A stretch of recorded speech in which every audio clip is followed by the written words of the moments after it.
The global war on cash continues, now with Nigeria capping ATM cash withdrawals to $45 a day. Why are they doing this? Not to help their citizens out, but to make a push for their central bank digital currency, the eNaira. Now, you may think that this is just something that happens to people in other countries, but no. Nigeria is a test case that many governments and central banks around the world are watching very closely to see what failures and what successes they have with forcing a CBDC on their citizens. If you don't believe me, at the end of this video, I want you to go watch my prior video that I made on Nigeria's test case, their little petri dish that all the Western central banks are watching right now on their push for CBDC. Now, Nigerians so far have resisted and have been using Bitcoin when they want a digital currency because that's very different than a CBDC. But now, in a push to try and circumvent this, Nigeria is capping ATM cash withdrawals. It's about $45 a day. That's 20,000 Naira. It used to be 150,000. Now, this is not a random thing that is only happening once. Many people remember in 2020 when suddenly you couldn't find physical metal coins anywhere. You couldn't find change, quarters, dimes, nickels. And many countries around the world, it's part of the playbook. When you want to force a change, one of the things that you do is you withdraw the people's ability to use cash. The reason why is because cash makes people have the ability to have freedom with their payments. Cash transactions can't be watched, they can't be censored, they can't be forced to go be returned, they can't be revoked, they can't freeze your cash assets.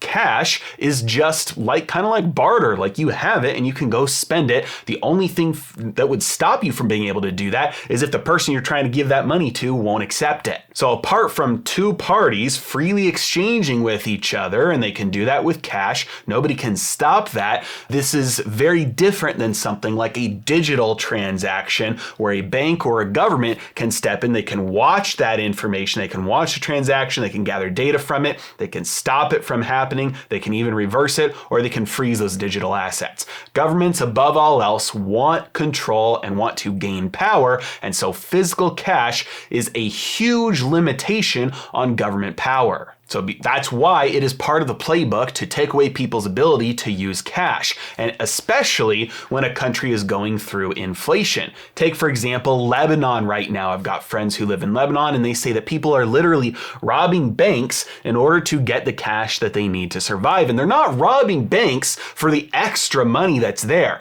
They're just robbing the banks and taking what's actually theirs above and beyond the daily withdrawal limits. Weekly cash withdrawals are limited to 100,000 Naira and 500,000 for corporations. These are tiny amounts. Keep in mind, 100,000, that's about $250, and 500,000 is just over $1,000 US. So these are absolutely tiny amounts that are not useful for many things that people need to use cash for. So this is a huge push to try and stop people from using cash, which is largely freedom money compared to digital money controlled by a government. And it's not even like this is being done like it has been done in many other countries to limit inflation. Places like Venezuela, Argentina, Zimbabwe, Lebanon, Turkey, all the places that are having or have recently had massive inflation. Obviously, they're going to restrict people from being able to access cash because the more spending power people have, the more that will drive prices higher. This is even more insidious than that because they're just trying to push people to use their tyrannical money instead of the more freedom-oriented money, cash. This is especially bad considering that cash outside banks represents 85% of the currency in Nigeria, and almost 40 million adults there don't have a bank account. So restricting people's ability to access new cash is step number one in the playbook. Step number two is making the old cash worthless by declaration. About 2014, maybe 2015, somewhere around there, I can't remember exactly when, India wanted to crack down on money laundering and tax evasion. And so their equivalent of like the $20 bill is the most commonly used currency bill there.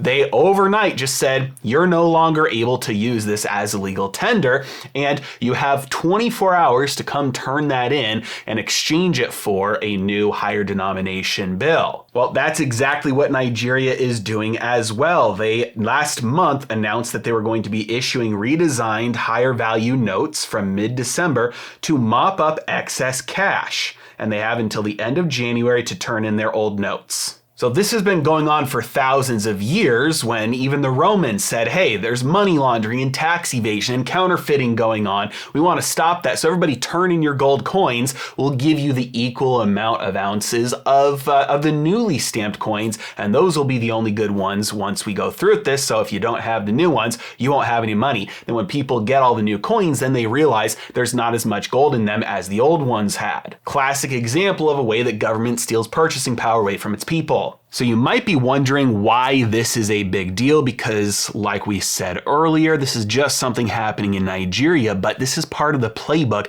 And I've been talking about this for a while now, that in the rollout of a central bank digital currency, we are absolutely going to see things like this. And this is the playbook Nigeria is following as we speak.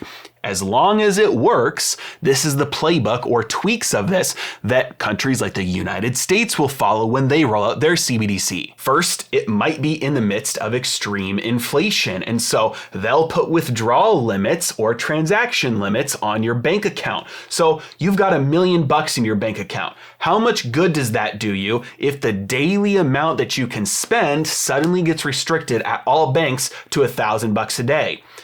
During extreme inflation, maybe it costs you $2,000 to get your groceries for the week. So the $1 million in the bank account does you absolutely no good, because they've restricted the amount that you can spend each day to try and limit inflation. So at least in places like the United States, cash is not a big part of economic activity, so the ATM withdrawal limits won't be the biggest limiting factor here. But the debit card transaction limits and the credit card transaction limits will absolutely be a huge deal. Won't matter how many millions or even billions you have in your bank account if your daily transaction limits are capped at a level below the amount you need to spend to make ends meet. And the second move that their central bank is making of mopping up excess cash and turning them in for the new notes, this is part of the playbook as well. At some point, the United States will start trialing a central bank digital currency, and they'll say anybody who wants to get a stipend of $500 a month can sign up for the new CBDC,